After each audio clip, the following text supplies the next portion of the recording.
નમસ્કાર, જૈન શિલ્પ સમાચારમાંથી હું છું પરમાર ફાલ્ગુની। શ્રી ભુવનેશ્વર હનુમાન મંદિરમાં વિશ્વ હિન્દુ પરિષદ દ્વારા રામજીની પ્રાણ પ્રતિષ્ઠા નિમિત્તે કાર્યક્રમ યોજાયો।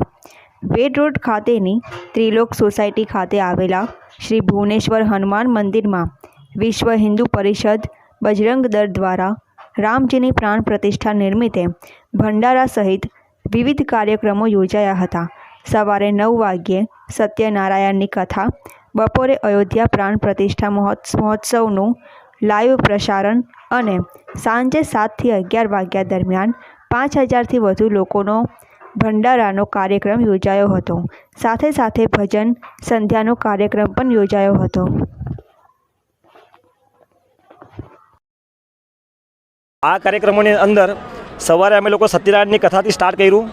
સત્યનારાયણની કથા થવા પછી જે અયોધ્યાની અંદર લાઈવ પ્રોગ્રામ થયેલો છે એનું લાઈવ પ્રસારણનું અમે અહીંયા LED મુકાવેલી હતી, તો લાઈવ પ્રસારણનો કાર્યક્રમ કર્યો।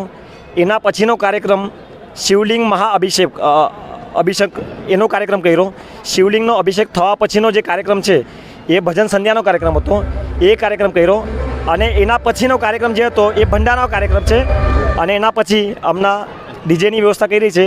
જે પણ ભાવિક ભક્તો છે એ રામમય થાય એ માટે અમે ડીજેની વ્યવસ્થા કરી છે। સંદેશ તમે શું આપો? યુવા પેઢી માટે એ સંદેશ કે સનાતનના એ થાઓ અને સનાતનને આગળ લઈ જાઓ। આજે સનાતનની જીત થઈ છે, જે આપણા રામલલ્લાનું આપણે જે ભવ્ય મંદિર બનાવ્યું છે એ આપણે આ પેઢી બહુ ખુશનસીબ કહેવાય કે આપણને આ જોવા મળી છે કે આપણા બાપ દાદા લોકોએ જે સંઘર્ષ કર્યું છે એનું પરિણામ આપણને મળ્યું છે।